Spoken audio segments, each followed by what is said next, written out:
A la luz de Krishnamurti, mi único interés es hacer que los hombres sean absoluta e incondicionalmente libres. Conducción: Horacio Bello. Con la colaboración de Gustavo Litterman, Juliana Flores y Pablo Cruz.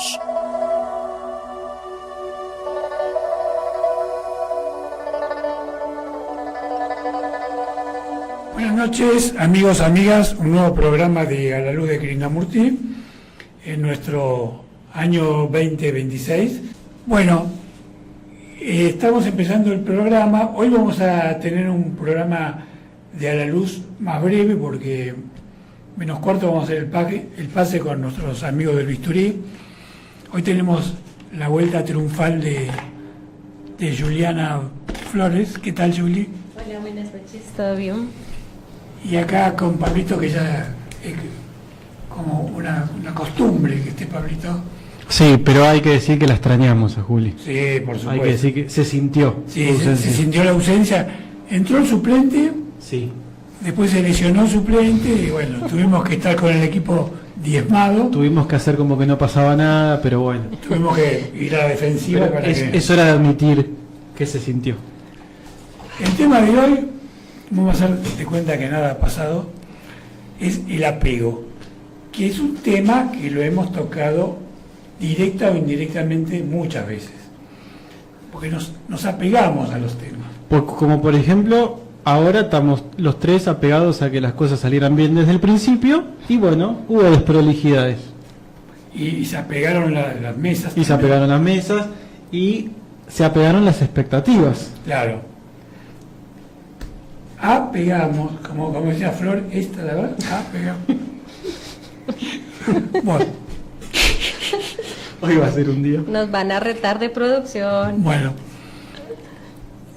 el apego está acompañando al ser humano desde su propia aparición en este planeta, ¿no? Y obviamente, por su condición de mamífero, a la vez tiene una estrecha relación con su alimentación primigenia y el miedo que le genera al ser humano el desprenderse de aquel que le da alimento y que en definitiva le da vida, ¿no? A partir de ahí nos cuesta remontar la cuesta de la libertad, que sería lo que deberíamos encarar a partir de nuestra liberación física de nuestras madres, ¿no? Idealizamos, conceptualizamos, construimos ideas sobre la vida y nos apegamos a nuestras ideas, nos apegamos a las personas, tenemos miedo de perder a aquellas personas que nos dan satisfacción, que nos dan identidad. Que nos dan identidad, que nos dan seguridad, que nos dan. Y en esa vorágine vamos perdiendo espontaneidad, creatividad, libertad. Vamos pagando precios, como en todas las cosas de la vida, ¿no? Entonces, a mí lo primero que me gustaría decir en estos 45 ya menos minutos de desarrollo del programa con este tema es que sería una imprudencia y no sería serio decir que el apego, o mejor dicho, que deberíamos desapegarnos del apego, porque de algún modo, en alguna medida, el apego va a estar siempre relacionado con nuestra vida porque está en nuestra naturaleza. Y el desapego es la cara opuesta del apego, es lo mismo. Sí, yo sería un poquito más duro. Creo que para desapegarse hay que luchar para que esa condición natural sea vencida, aunque algunos de Oriente dicen que no, que es un condicionamiento occidental. Tengo mis dudas, además que la gente de Oriente esté desapegada, está apegada a otras cosas. A ellos les cuesta menos desapegarse de nuestra costumbre porque están apegados a otras costumbres. Pero el desapego, o mejor dicho, el apego está íncito en la condición humana, más allá de las culturas. Algunos tienen más flexibilidad, pero ya es como una condición personal más que cultural.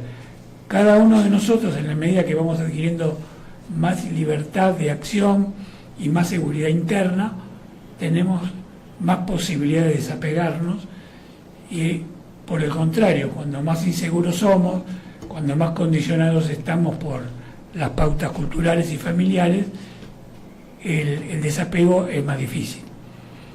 Así que bueno, en ese marco que yo quería tirar la idea sobre la mesa, vamos a empezar a hablar con Juli y con Pablo, a ver quién quiere empezar a dar su punto de vista al respecto. Bueno, Juli. ¿cómo nos apegamos a esta idea? Recuerdo cuando escuché, hablando de bebés, el término de apego sano.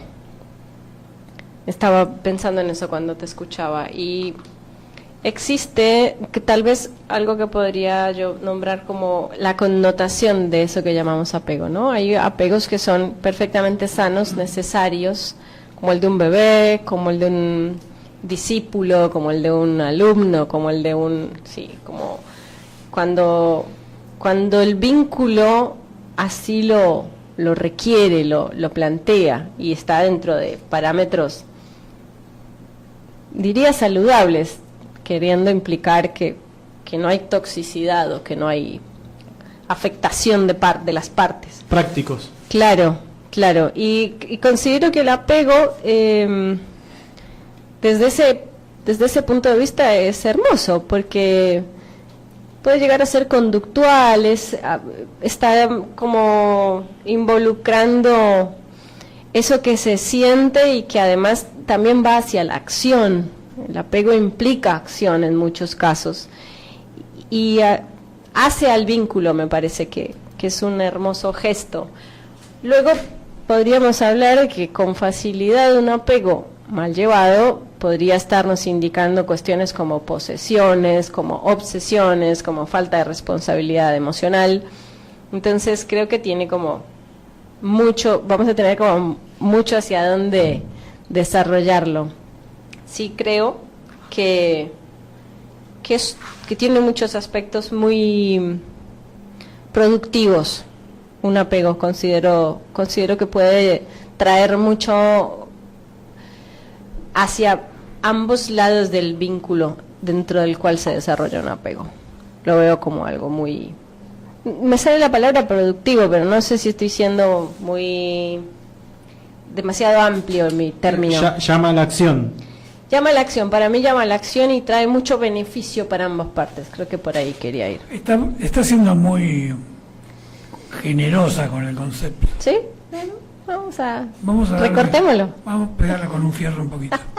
Me parece muy bien. Está buena la salvedad que hiciste, porque vos diste, por ejemplo, vos diste el ejemplo de el docente con un alumno, y ahí hay una suerte de verticalidad que se da, que tiene una función práctica, que después hay que ver cómo se sobrelleva. Claro. ¿No? Hay que ver cómo se sobrelleva, si no se deforma en otra cosa. Claro. Que sí, ocurre, sabemos que ocurre, pero lo veo igual que vos, esto de que hay un sentido práctico del apego que es funcional.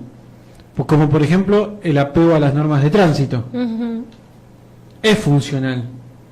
Y de acuerdo a cómo nos vinculemos con ellas, vamos a tener o no conflicto, porque generar orden administrativo en lo concreto, en lo parcial, como por ejemplo frenar ante un semáforo en rojo, no es el tipo de conflicto al que nos referiríamos si, por ejemplo, estuviéramos hablando del apego psicológico. Uh-huh. Entonces, está bien, creo que por lo menos genera las bases como para empezar a hablar de todo lo que no es, hasta que lleguemos al tema en cuestión, que es el el conflicto del apego psicológico, ¿no? Que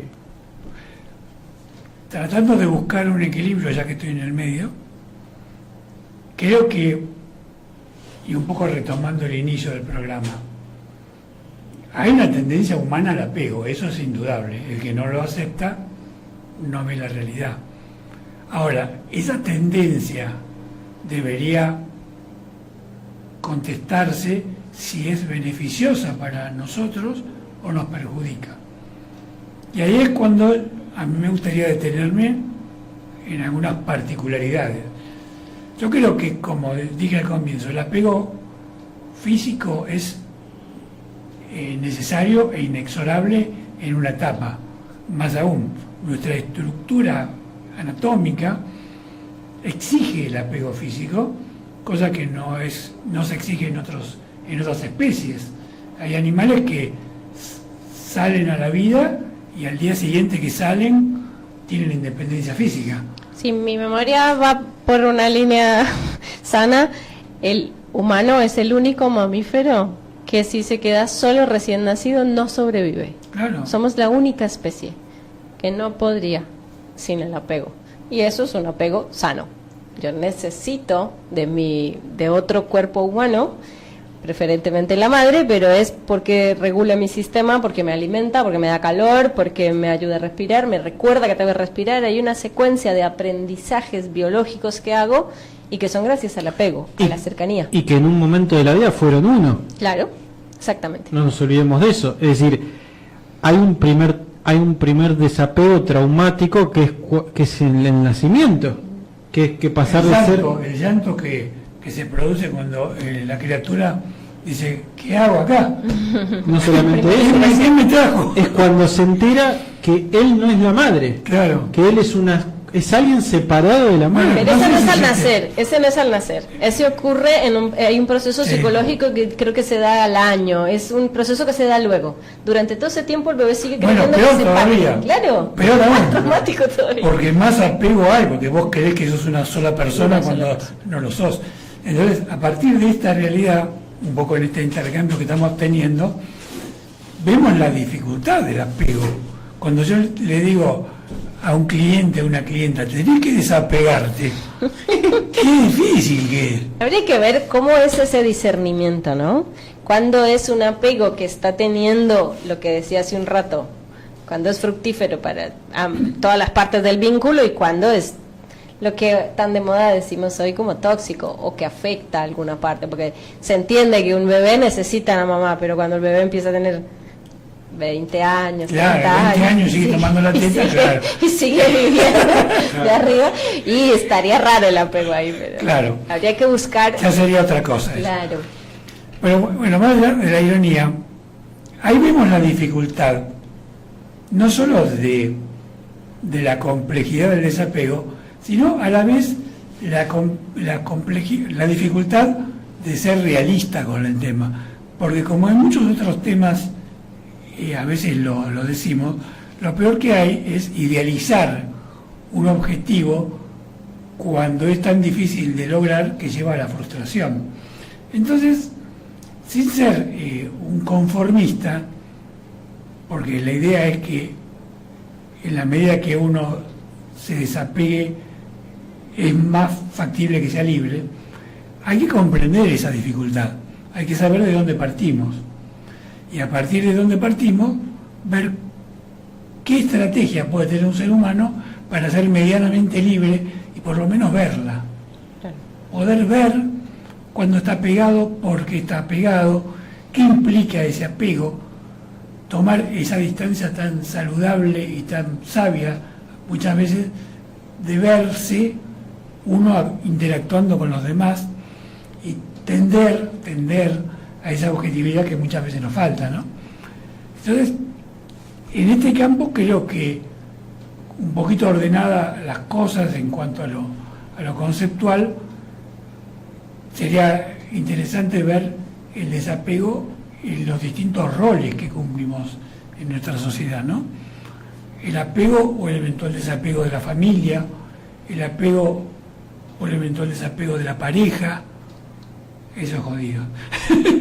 El desapego del trabajo, El desapego cuando hay una ruptura, que eso también es complejo, es decir, cuando uno dice hablemos de desapego, parecería que solo se está refiriendo a decisiones voluntarias, pero la cuestión es más compleja cuando a uno le imponen una situación, tiene que sufrir a priori un desapego impuesto, o mejor dicho, una separación impuesta, y tiene que vivir el proceso del desapego como una sanación, como una búsqueda de la curación. Y ahí es cuando quizás más complejo se hace, porque uno tiene que estar remando dentro de una situación que no fue la buscada. Creo que ahí tiene muchas variantes la cuestión. A mí me gustaría por ahí, por una cuestión de orden quizás cronológico, hablar de lo que es el desapego en la familia y la primer familia, es decir, en la familia en la que uno se gesta, de la cual uno se desprende cuando es adulto, y qué implica para cada uno de nosotros liberarse físicamente de esa familia y cuánto nos cuesta lograrlo, ¿no? Y creo que ahí cada uno va a tener una experiencia distinta a partir de su propia historia, y sin entrar en la casuística, que es entrar en la intimidad. Sí, obviamente, tanto Pablo como Julio, como el que está hablando, vamos a hablar de nuestra experiencia personal. Yo, por ejemplo, cuando resolví, porque lo resolví personalmente, individualmente, separarme de mi familia biológica, no me fue gratis. No fue un tirar manteca al techo y decir, bueno, ahora me libero, me dedico al noche farniente, no tengo más a mis padres que me están hinchando, y voy a vivir la vida que quiero. No es tan fácil.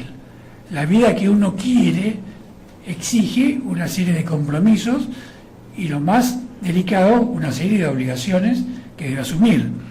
Y que además, por más que físicamente te separes de alguien, lo que internalizaste, te lo llevas. Bueno, ahí está la segunda parte.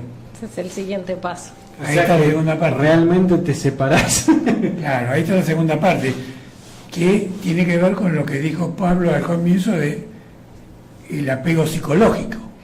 Que yo me separe, y eso se aplica, me parece, a cualquier relación, que yo me separe físicamente de Juan o de Juana, no quiere decir que yo esté separado o desapegado psicológicamente de Juan o de Juana. Entonces ahí entra a terciar, me parece, y es cuando más interesante se hace la cosa, la complicación psicológica para el ser humano del desapego. Porque así como hablábamos antes de esa natural tendencia biológica, también hay una, no sé si natural, pero una tendencia así psicológica al apego. Y ahí es cuando se hace un poquito más densa la cosa, ¿no? No sé cómo lo verán ustedes, pero yo lo veo complejo, porque así como biológicamente tenemos una necesidad, parecería que la psiquis se acostumbró a seguir los pasos de su hermana biológica y generó un mecanismo parecido al biológico, por el cual la tendencia al apego tiende a ser como natural. Yo lo quiero plantear de la siguiente manera. Todos en nuestro presente, si es que estamos vivos, porque es nuestro presente, tenemos una historia en la que hemos tenido momentos alegres, momentos tristes, momentos difíciles, traumáticos, momentos poco memorables, pero todos esos momentos tienen algo en común que ningún momento de los que viene tiene, que es que no nos han matado.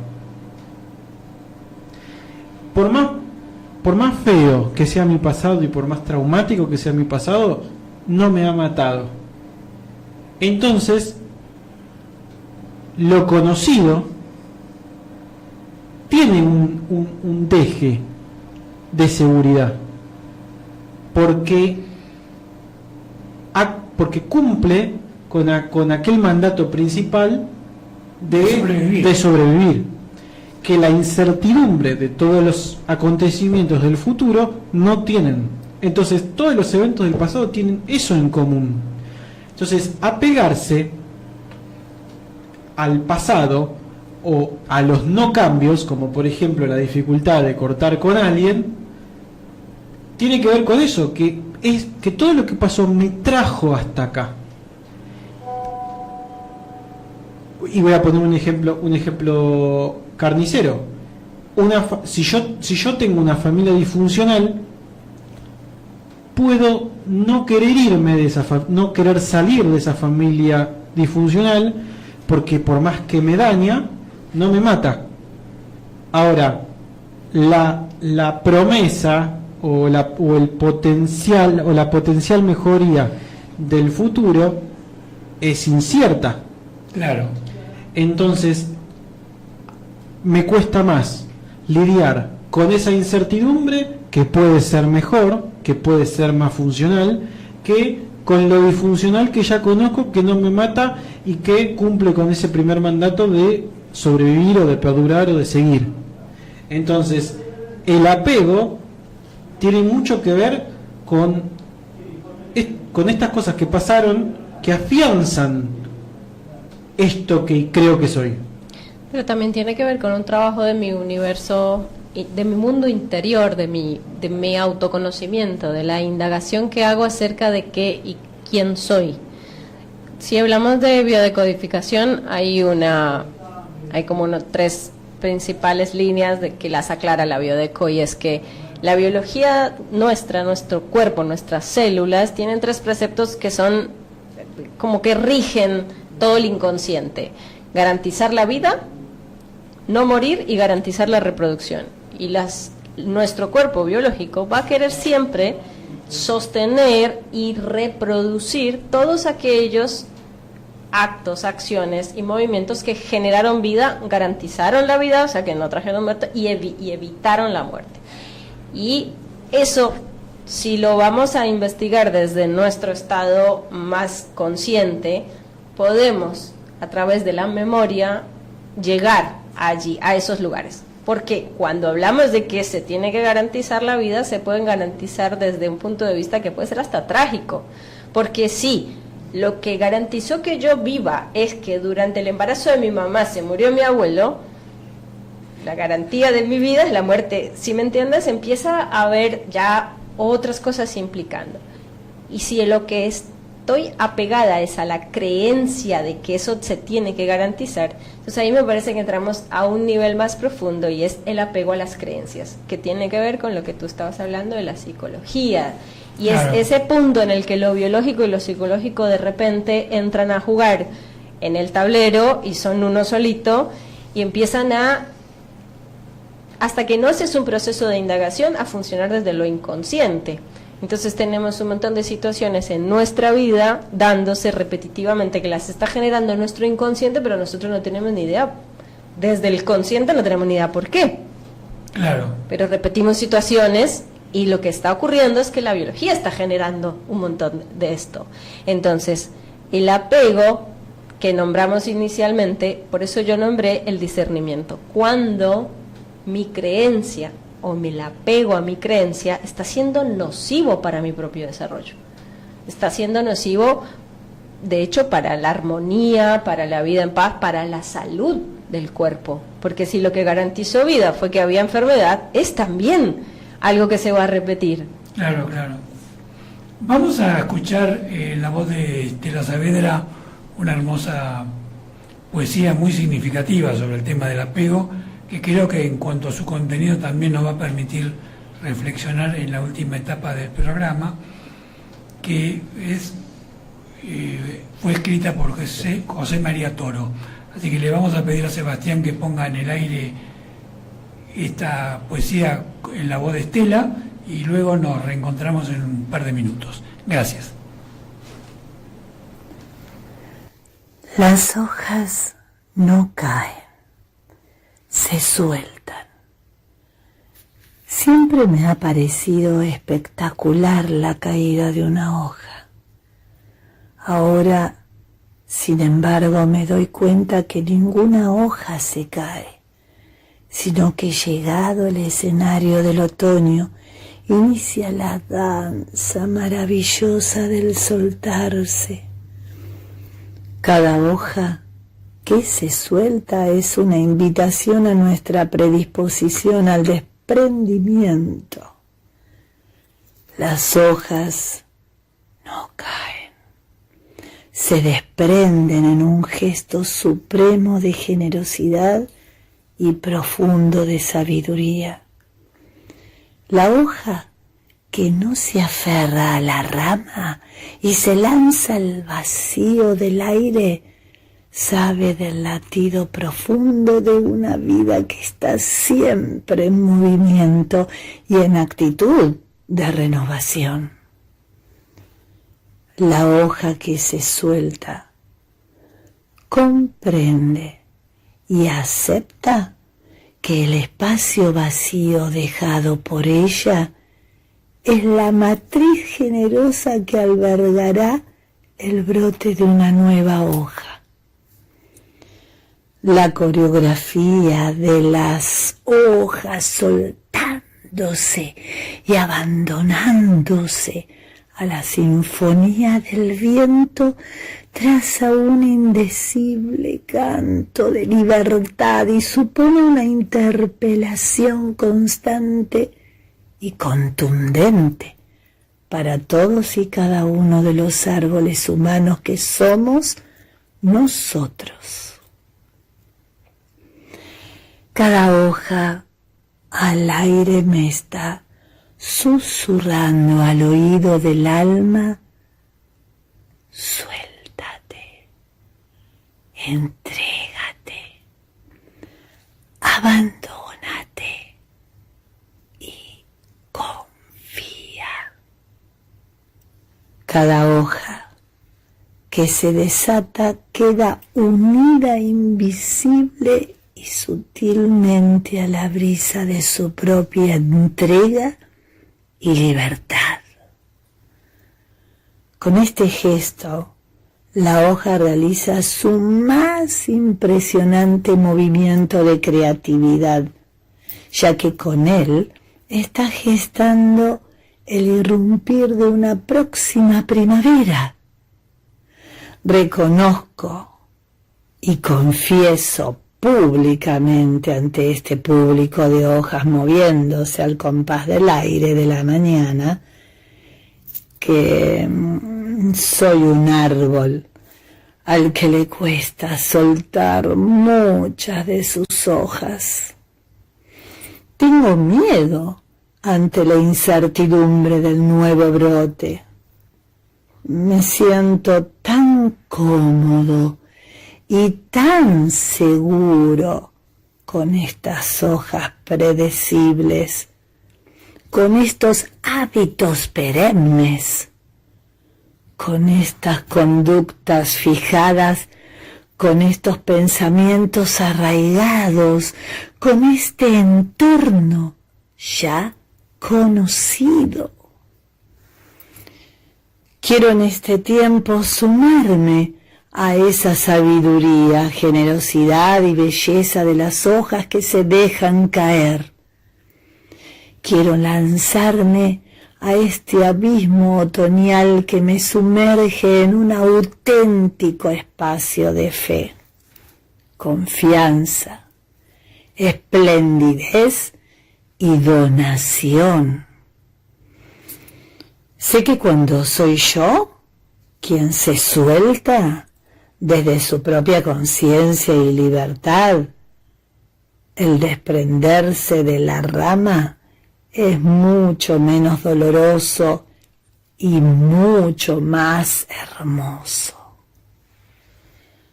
Solo las hojas que se resisten, que niegan lo obvio, tendrán que ser arrancadas por un viento fuerte, mucho más agresivo e impetuoso, y caerán al suelo por el peso de su propio dolor. Pablo quería hacer un comentario sobre el contenido de la poesía. Más allá de la analogía, hay algo muy interesante que se acerca mucho a la realidad cotidiana nuestra, y sobre todo en lo vincular, que es que en el texto decía que las hojas que se resisten a caer son las que inevitablemente terminan siendo arrancadas de la situación, que es estar agarradas a la rama. Claro. Y vos fijate lo similar que es a cuando se viene un cambio inevitable en nuestra vida y nosotros no queremos que ese cambio ocurra y nos aferramos a lo que es, a lo que ya es, para que no cambie, y nos arrancan de esa situación y lo vivimos como un trauma, lo vivimos como conflicto. Y lo interesante de esto es que estemos de acuerdo o no, lleguemos a la conclusión que lleguemos, las cosas van a ocurrir. Y esto que parece un cliché barato, en realidad es algo muy complejo de vivir. Es algo muy complejo de vivir, porque hay cambios que uno sabe que son inevitables, que van a venir. Una cosa es lo sorpresivo, que bueno, ahí se puede entender un poco más, pero de lo que más o menos uno intuye, de cuando el conflicto se huele, cuando el cambio se huele en el horizonte, terminamos siendo arrancados de donde no queremos irnos y tirados a la nueva realidad. Y eso no sería el problema es cómo lo vivimos. Claro. A mí me gustaría agregar algo a eso que estás diciendo. Cuando tú describes lo que ya es, que a veces vienen avalanchas de cambios y uno tiene una percepción de lo que ya es, me gustaría invitar a que seamos conscientes de que siempre nosotros creemos que sabemos lo que es. Siempre nosotros tenemos una percepción de la realidad desde nuestras creencias, desde nuestra cadena de creencias, y estamos muy apegados y casi que aferrados a esas creencias. Y tenemos una convicción muy profunda de que tenemos la razón o de que sabemos. Y ese apego es una de las grandes dificultades a las que nos enfrentamos cuando vienen oleadas de cambio, y además nos mantiene también muy cegados de lo que podría llegar a ser, yo lo llamaría un bien mayor, y es que a veces nos aferramos a cosas y no vemos el panorama completo, porque solo vemos o solo queremos estar apegados a un pedacito de la historia, a un pedacito del panorama. A mí me gustaría, en esos últimos 8 minutos antes de compartir con los amigos del Bisturí la última parte de nuestro programa, hablar del apego a nuestras ideas, porque hasta ahora creo que estuvimos hablando del apego y la relación con otras personas en distintos roles, ¿no? Pero hay un apego que es propio del ser humano y que es exclusivo del ser humano y no pertenece a ninguna otra especie, y es el apego, como decía, a las ideas, a los conceptos, a las convicciones. Qué palabra tan ampulosa y a veces tan hueca en otras oportunidades.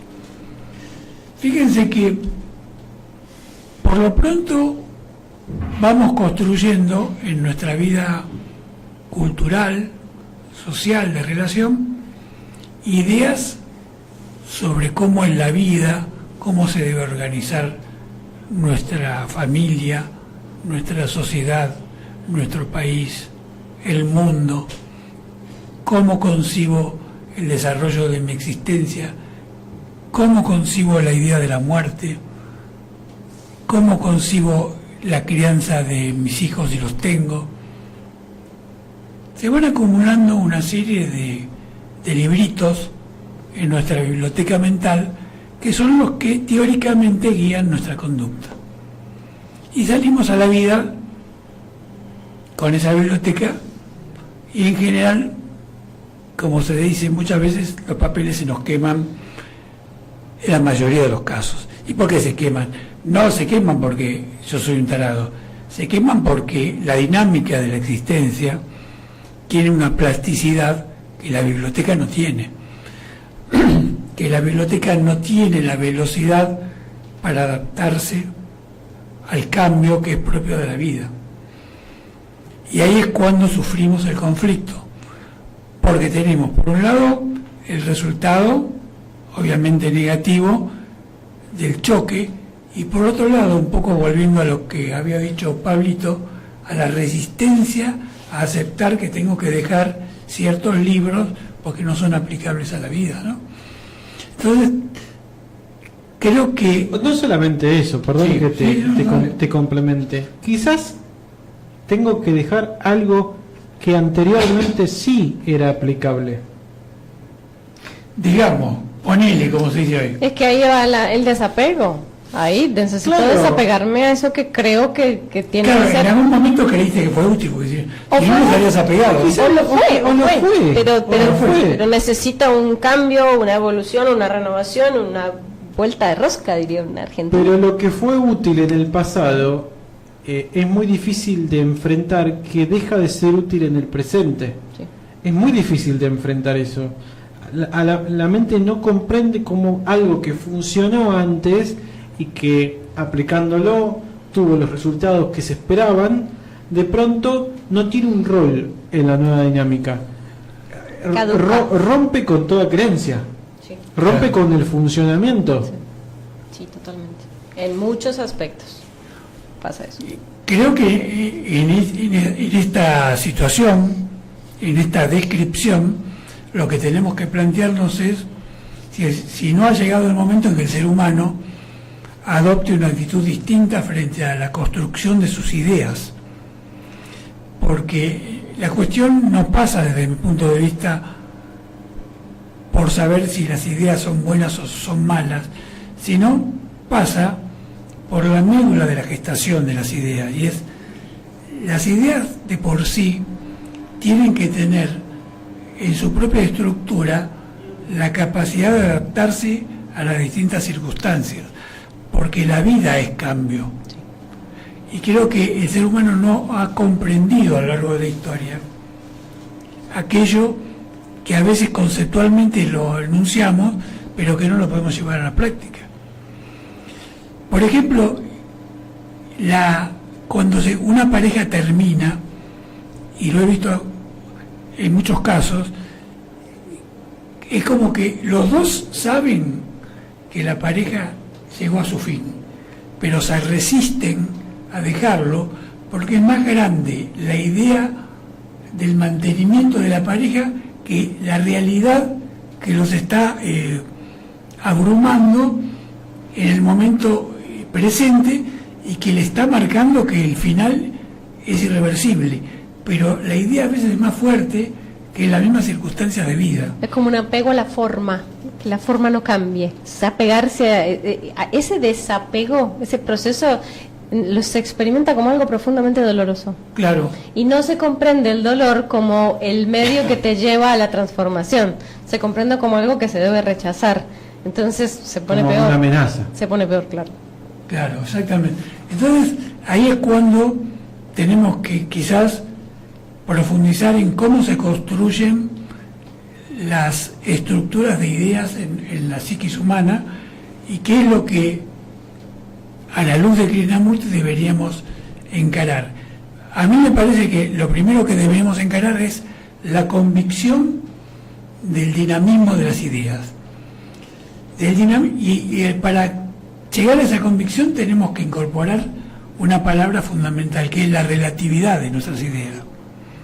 Es decir, las ideas son por su naturaleza relativas, Sí.